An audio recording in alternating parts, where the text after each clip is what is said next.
श्रोता बंधुओं, आज मैं आप सभी के सामने दुर्गा पूजा के संबंध में बताऊंगा, क्योंकि अभी दुर्गा पूजा प्रारंभ हो चुकी है और लोग धूमधाम से दुर्गा पूजा मना रहे हैं। लोगों की आस्था दुर्गा पूजा के प्रति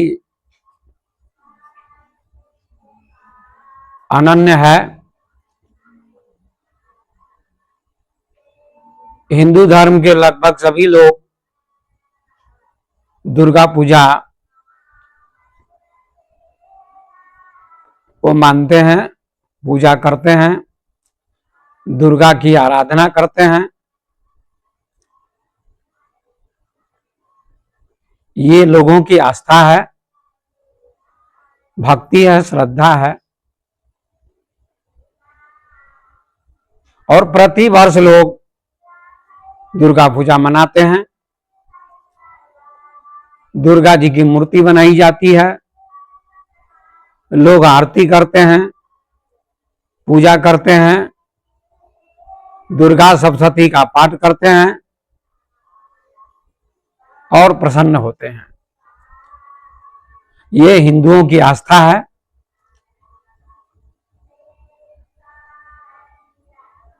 तो आस्था के नाम पर जो पूजा चलती है, ये अच्छी बात है, लेकिन दुर्गा पूजा की गहराई में भी जाने की जरूरत है। लोग दुर्गा जी की प्रतिमा बनाते हैं, मूर्ति बनाते हैं और उनको प्रणाम करते हैं, उनकी पूजा करते हैं। ये धर्म की प्रारंभिक अवस्था है, आस्था की प्रारंभिक सीढ़ी है। किंतु आज जो मैं बताने जा रहा हूं वह दुर्गा पूजा की गहराई क्या है, दुर्गा पूजा का अध्यात्म क्या है, दुर्गा पूजा का विज्ञान क्या है, इसके बारे में समझना आवश्यक है, जरूरी है। लोग परंपरा के अनुसार दुर्गा पूजा करते हैं, पर परंपरा के भीतर जो अध्यात्म होता है, विज्ञान होता है, उसको भी समझना जरूरी है। तो आइए आज मैं बताना चाहता हूं आप सबको कि दुर्गा पूजा है क्या, इसका अध्यात्म क्या है, इसका विज्ञान क्या है। इन दोनों को समझना आवश्यक है। लोग केवल बाह्य पूजा कर लेते हैं और अपने आप को संतुष्ट मानते हैं कि हमारे ऊपर दुर्गा जी की कृपा हो गई, हमारा जीवन सफल हो जाएगा। जहां तक भक्ति की बात है, श्रद्धा की बात है, प्रारंभिक अवस्था की बात है, वह ठीक है। किंतु हर पर्व, हर पूजा के पीछे विज्ञान छुपा होता है, अध्यात्म छुपा होता है।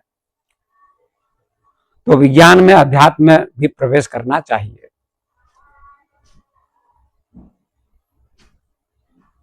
तो आज के प्रसंग का नाम है जीवन की ऊर्जा का नाम दुर्गा है। दुर्गा किसे कहते हैं? तो साधारण रूप से लोग दुर्गा को देवी के रूप में मानते हैं, एक नारी के रूप में मानते हैं।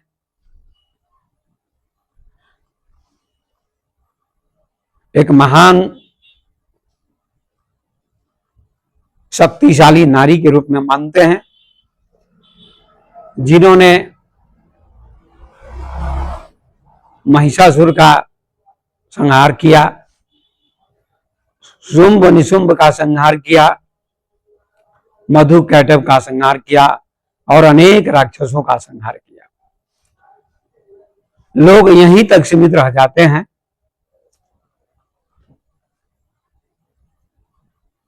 लेकिन इसके पीछे और भी कारण हैं जिनको जानना जरूरी है। तो मैंने नाम दिया है इस प्रवचन का, जीवन की ऊर्जा का नाम दुर्गा है। दुर्गा का अर्थ होता है ऊर्जा। ये विज्ञान है, क्योंकि विज्ञान ऊर्जा को मानता है, और ऊर्जा एनर्जी को कहते हैं, शक्ति को कहते हैं।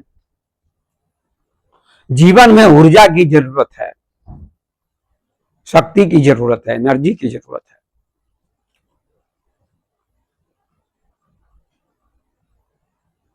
तो विज्ञान भी ऊर्जा को मानता है, साइंस भी ऊर्जा को मानती है।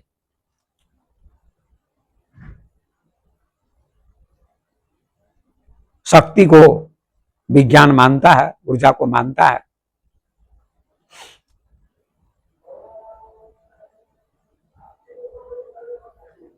सूर्य, चंद्रमा, तारे करोड़ों आकाश में हैं, वे सभी टिके हुए हैं ऊर्जा की वजह से। सब एक दूसरे से के आकर्षण से टिके हुए हैं, और आकर्षण भी ऊर्जा ही होता है। सब में चुंबकत्व है।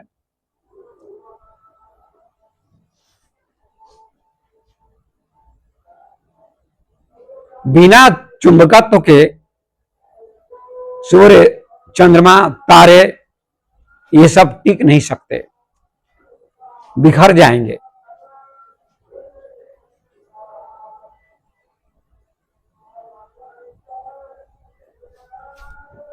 तो ऊर्जा की वजह से, शक्ति की वजह से, एनर्जी की वजह से ये सारे टिके हुए हैं, एक दूसरे पर अवलंबित हैं। और जहां जहां जीवन है वहां वहां ऊर्जा है, शक्ति है, एनर्जी है। जैसे पेड़ पौधों में भी जीवन होता है, वहां भी ऊर्जा होती है। जहां जीवन होगा वहां ऊर्जा होगी, मतलब जहां ऊर्जा होगी वहां जीवन होगा। ऊर्जा के बिना जीवन नहीं हो सकता है। पेड़ पौधे बढ़ते हैं, फूल खिलते हैं,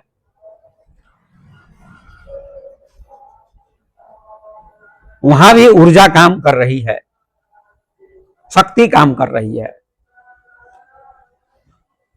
पृथ्वी घूम रही है, ये पृथ्वी का घूमना भी ऊर्जा है, शक्ति है, एनर्जी है। ये क्या है? विज्ञान है, दुर्गा पूजा का विज्ञान है।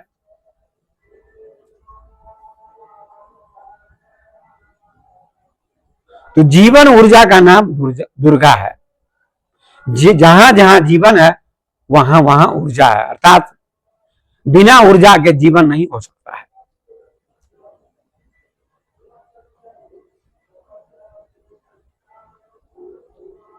इसलिए दुर्गा सप्तशती के 5वें अध्याय में बहुत सारे श्लोक लिखे हुए हैं। देवताओं ने दुर्गा जी की स्तुति की है, उस स्तुति में अनेक श्लोक कहे गए हैं। तो एक बहुत प्रसिद्ध श्लोक है जिसकी आज मैं व्याख्या करता हूं। बाकी कई श्लोक हैं, उन श्लोकों की व्याख्या आज नहीं होगी। सिर्फ एक श्लोक की व्याख्या मैं आज करता हूं। दुर्गा सप्तशती में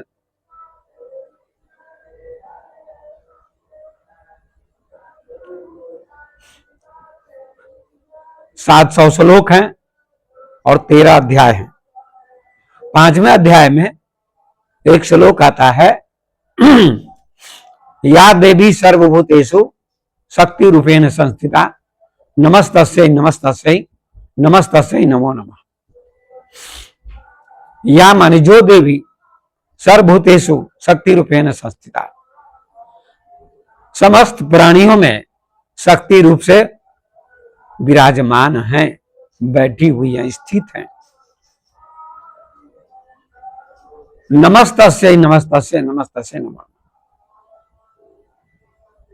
उस देवी को जो शक्ति रूप में सभी प्राणियों के अंदर विराजमान है, स्थित हैं, उनको नमस्कार है, नमस्कार है, नमस्कार है। ऐसा इस श्लोक का अर्थ है। अब आइए, जो भी चर प्राणी हैं, चर माने चलने वाले, उनमें भी ऊर्जा है। अभी अचर प्राणियों की बात की, पेड़ पौधों की बात की, स्थावर की बात की, उनमें भी ऊर्जा है। बिना ऊर्जा के विकास नहीं होगा, पेड़ पौधे बढ़ेंगे नहीं।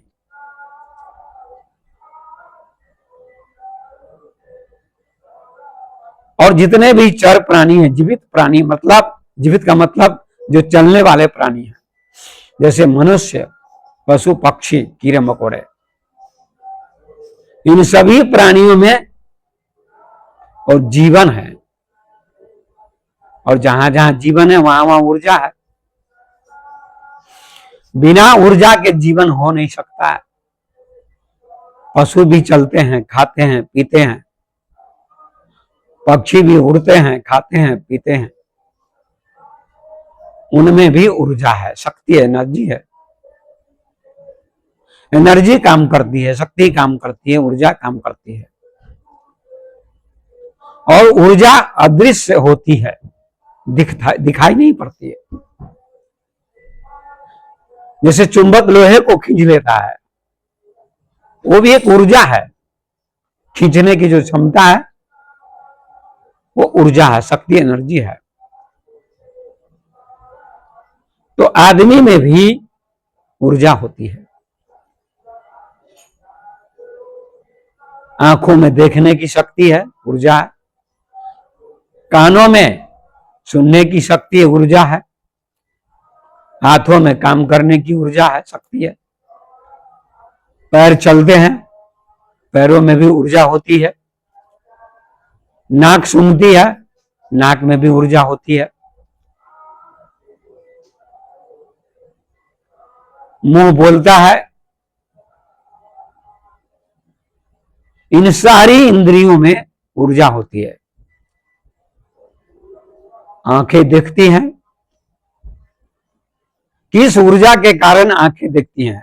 पशु पक्षी की आंखें भी देख रही हैं, आदमी की आंखें भी देखती हैं किसी चीज को, संसार को, पदार्थ को। ऊर्जा के कारण ही आंखें देखती हैं।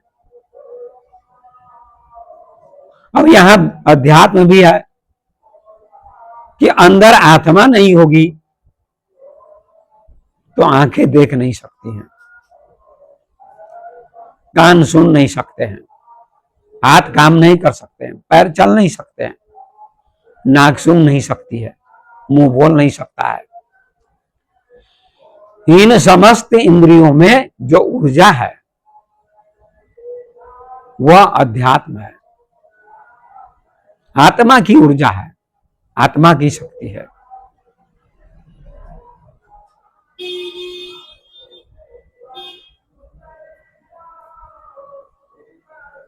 शरीर में आत्मा नहीं होगी तो शरीर नहीं चलेगा,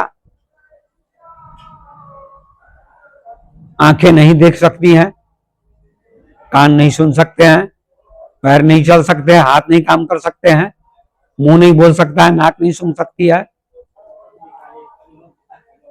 ये सारी इंद्रियां जो सक्रिय हैं, काम कर रही हैं, ये किसी ऊर्जा के कारण, शक्ति के कारण, एनर्जी के कारण।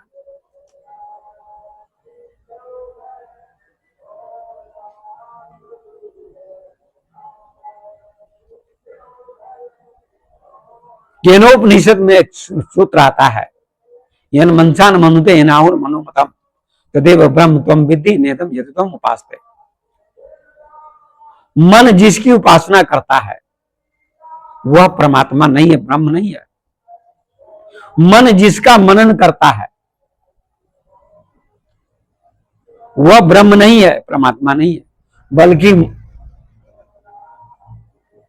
जिस शक्ति के द्वारा मन मनन करता है, मनन करने की क्षमता होती मन में, आंख में देखने की क्षमता होती है, कान में सुनने की क्षमता होती है, हाथ में काम करने की क्षमता होती है, उसी का नाम ब्रह्म है।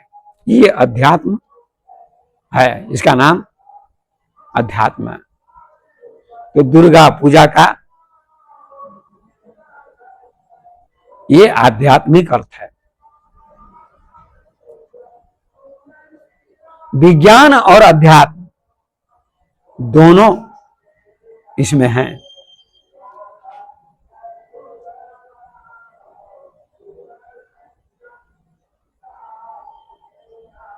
पर केवल लोग मूर्ति बनाकर, प्रतिमा बनाकर पूज लेते हैं, आरती गा लेते हैं, भजन गा लेते हैं, दुर्गा सप्तशती का पाठ कर लेते हैं और मानते हैं कि हमारी पूजा सफल हो गई। ठीक है, ये श्रद्धा है, मैं इसका खंडन नहीं करता हूं, पर ये प्राथमिक शरण है। इससे आपको आगे बढ़ना होगा, समझना होगा। जहां जहां शक्ति है, जहां जहां जीवन है, वहां वहां शक्ति है, ऊर्जा है। प्रकृति भी, जो भी प्रकृति है उसमें भी ऊर्जा है, समुद्र में भी ऊर्जा है, पहाड़ भी प्रकृति है, नदियां भी प्रकृति हैं, चांद तारे, पेड़ पौधे, पृथ्वी,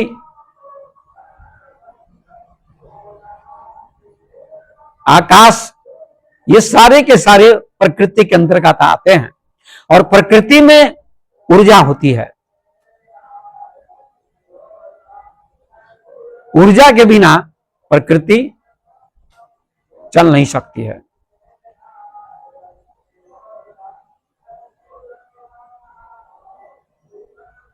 लोग प्रकृति को बर्बाद करते हैं, पर्यावरण को दूषित करते हैं, नदियां दूषित हो जाती हैं,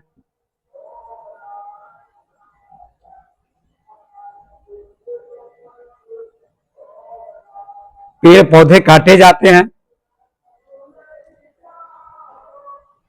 तो क्लाइमेट चेंज होता है, तापमान बढ़ रहा है, प्रकृति को नष्ट करने का प्रयास किया जा रहा है, तोड़ने फोड़ने का प्रयास किया जा रहा है। इसलिए कहीं ज्यादा वर्षा होती है, कहीं वर्षा होती नहीं है, कहीं अतिवृष्टि होती है, कहीं अनावृष्टि हो जाती है। प्रकृति का संतुलन बिगड़ रहा है।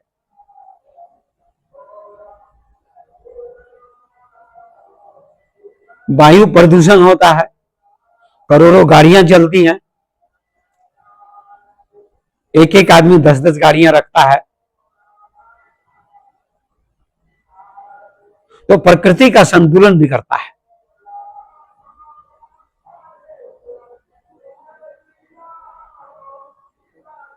तापमान बढ़ता है, ग्लेशियर पिघल रहा है,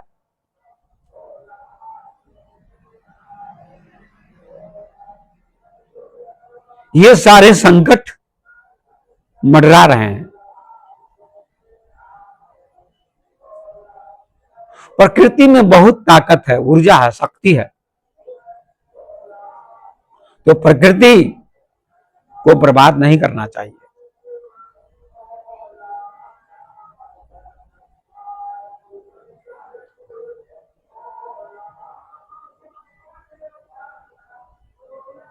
इसलिए दुर्गा पूजा का जो विज्ञान है, इसको समझना बहुत जरूरी है।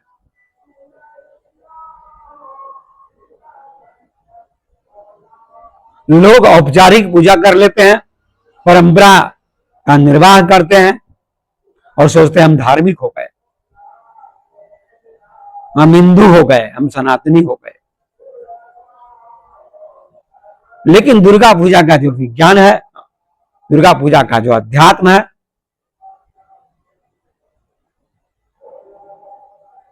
बहुत कम हिंदू भी समझ पाते हैं, बहुत कम सनातनी समझ पाते हैं। जबकि सनातन धर्म की पूजा है दुर्गा पूजा। और दुर्गा जी ने कई रूपों में कई राक्षसों का संहार किया। महिषासुर का,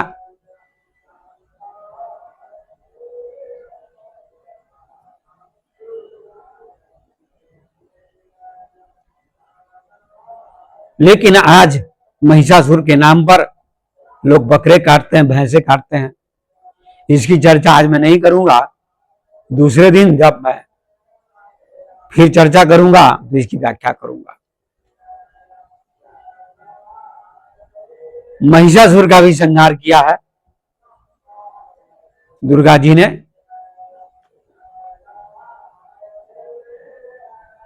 तो महिषासुर राक्षस था जो तोड़फोड़ करता था, उत्पात मचाता था।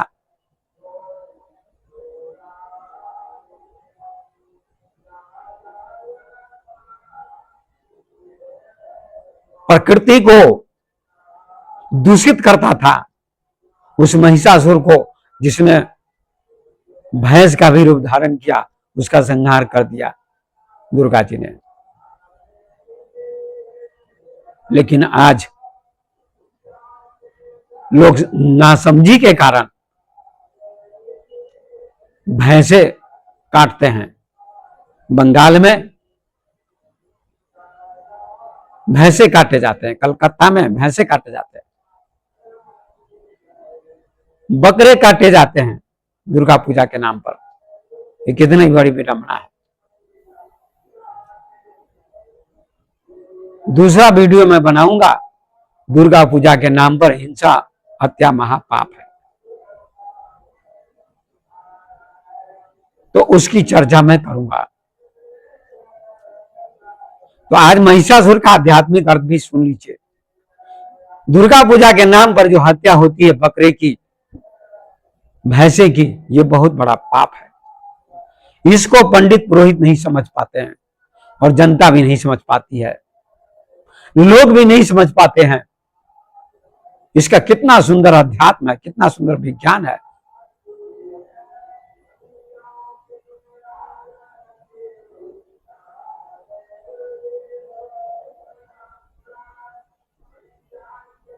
हर प्रकार से प्रकृति की रक्षा होनी चाहिए, पर्यावरण पवित्र होना चाहिए, वायुमंडल शुद्ध होना चाहिए। लेकिन आज हर तरह से पर्यावरण को दूषित किया जा रहा है।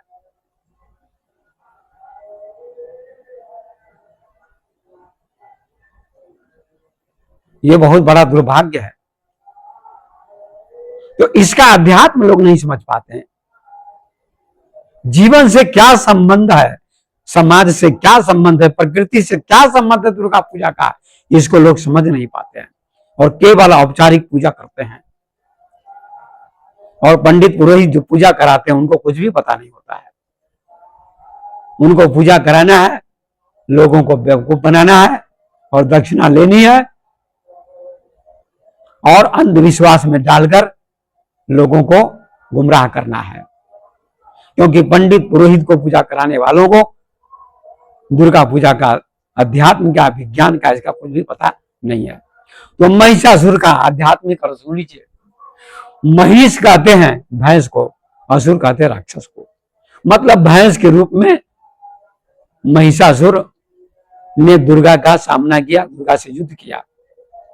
तो दुर्गा जी ने महिषासुर का वध किया क्योंकि उत्पात मचाता था। अब भैंसे के रूप में आया, उसका वध किया दुर्गा जी ने। आज महिषासुर के नाम पर लोग भैंसे की हत्या करते हैं, बकरे की हत्या करते हैं। कितनी नादानी, कितनी मूर्खता है।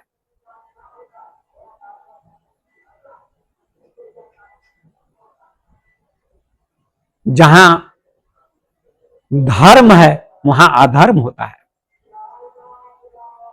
महिषासुर का आध्यात्मिक अर्थ था, महिष माने वासना।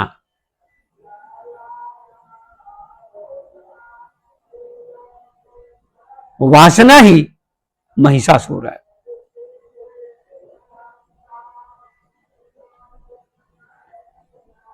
और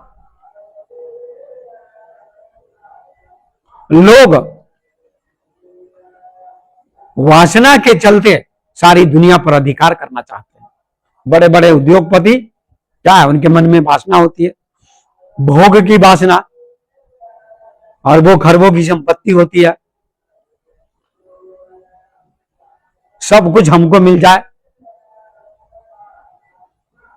भोग की जो लालसा है,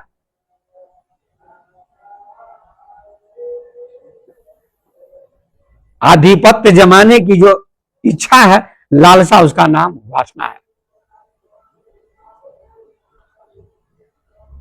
और उसका विनाश किया दुर्गा जी ने।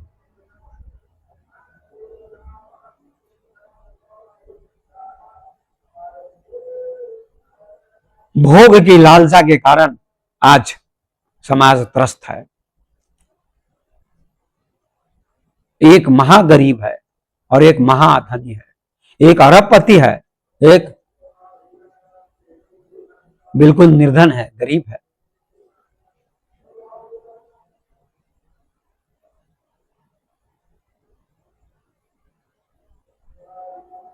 और ऐसे पैसे वाले लोग, उद्योगपति लोग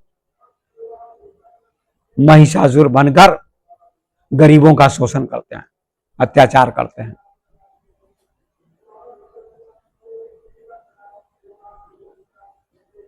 तो हमारे मन में जो वासना है, कामना है, सब कुछ हम भोगे, सब कुछ हमको मिल जाए और कोई मिले ना मिले, सारी दुनिया पर मेरा अधिकार हो, ऐसे व्यक्ति का नाम ही महिषासुर है। और ऐसे व्यक्ति का संहार दुर्गा करती हैं। जो आसुरी प्रवृत्ति है उसका संहार दुर्गा करती हैं। गीता में 2 प्रकार की संपदा का वर्णन है, आसुरी संपदा और दैवी संपदा। दैवी संपदा दूसरों पर अधिकार जमाने की जो इच्छा है वो आसुरी संपदा है। दूसरों को सुख देने की जो इच्छा है वो दैवी संपदा है।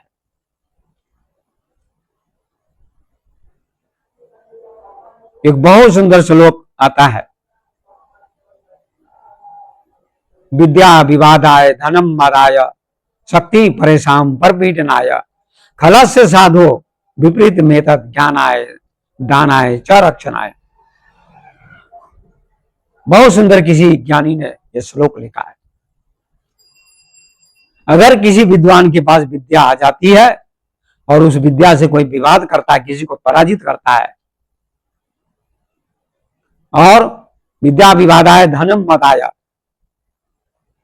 तो कोई विवाद में परास्त हो गया तो दुखी होगा। और धन बहुत ज्यादा है और धन से किसी को कष्ट दे रहा है, सता रहा है,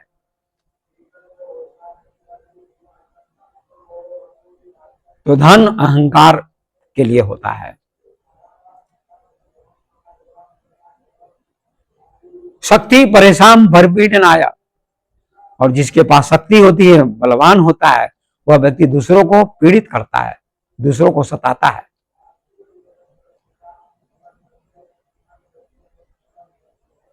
ये खल व्यक्ति का लक्षण है, दुष्ट व्यक्ति का लक्षण है।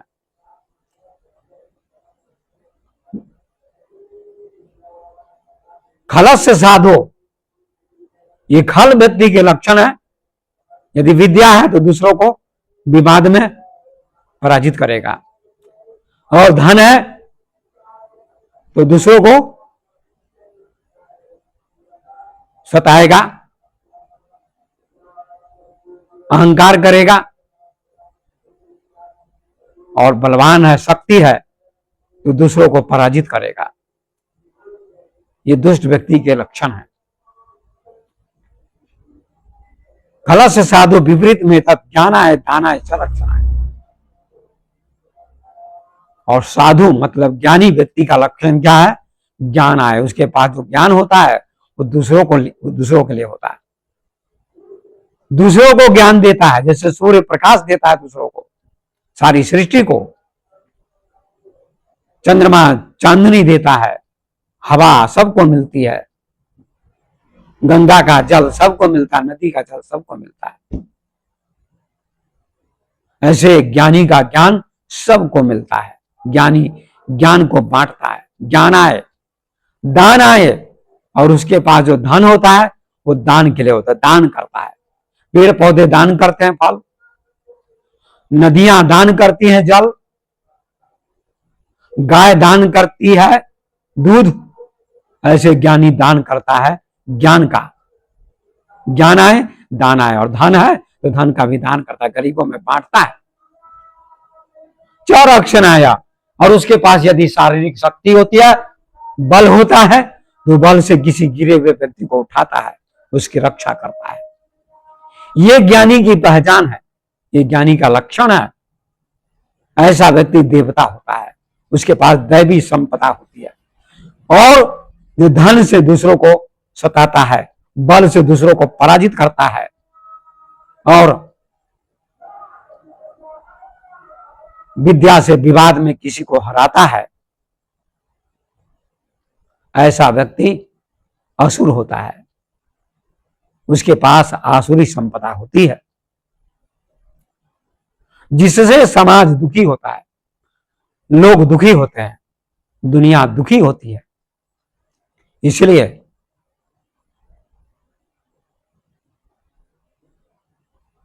मैं आप सब लोगों से कहना चाहता हूं कि दुर्गा पूजा की जो मैंने व्याख्या की, इसका विज्ञान, इसका अध्यात्म क्या है, इसके संबंध में मैंने व्याख्या की, चर्चा की। या देवी सर्वभूतेषु शक्ति रूपेण संस्थिता नमस्तस्यै नमस्तस्यै नमस्तस्यै नमो नमः। जो देवी अर्थात जो देवी ऊर्जा सब में समाई हुई है, समस्त प्राणियों में,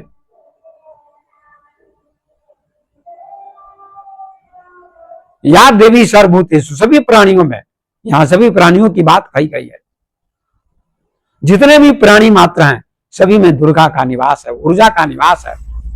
बिना ऊर्जा के कोई जीवन नहीं हो सकता, कोई प्राणी नहीं जी सकता। तो सबके अंदर जो ऊर्जा रूप में देवी विराजमान है, उस ऊर्जा रूपी देवी को मैं बार बार प्रणाम करता हूं। ऐसा श्लोक लिखने वाले ने कहा है। समस्त प्राणियों में दुर्गा का निवास है, शक्ति का निवास है, ऊर्जा का निवास है, और उसी ऊर्जा से जीवन संचालित होता है, सृष्टि चलती है। तो विज्ञान की दृष्टि से भी और अध्यात्म की दृष्टि से भी दुर्गा पूजा का बहुत महत्व है, बहुत बड़ी महिमा है। इसको आप लोग समझिए तो आपका कल्याण होगा, समाज का विकास होगा, समाज का सुधार होगा, पर्यावरण, वायुमंडल पवित्र होगा, पूरी प्रकृति सुरक्षित होगी और सृष्टि ठीक से चलेगी और लोग सुखपूर्वक जी सकेंगे। तो वैज्ञानिक रूप से भी मैंने चर्चा की कि सूर्य चंद्रमा में, तारे में जो शक्ति है, एक दूसरे के सहारे टिके हुए हैं, एक दूसरे पर अवलंबित हैं, वे सभी ऊर्जा के कारण टिके हुए हैं। पेड़ पौधों में भी ऊर्जा होती है जिसके कारण पेड़ पौधे विकसित होते हैं, उनमें भी जीवन होता है और उनका विकास होता है। तो सबकी रक्षा होनी चाहिए, पेड़ पौधों की भी रक्षा होनी चाहिए, पूरी प्रकृति की रक्षा होनी चाहिए। और प्रकृति सुरक्षित रहेगी तो हमारा जीवन भी सुरक्षित होगा और पशु पक्षी भी सुरक्षित होंगे और सृष्टि में आनंद होगा, शांति होगी, सृष्टि ठीक से चलती रहेगी। तो मैं अब अपनी वाणी को विराम देता हूं। आज का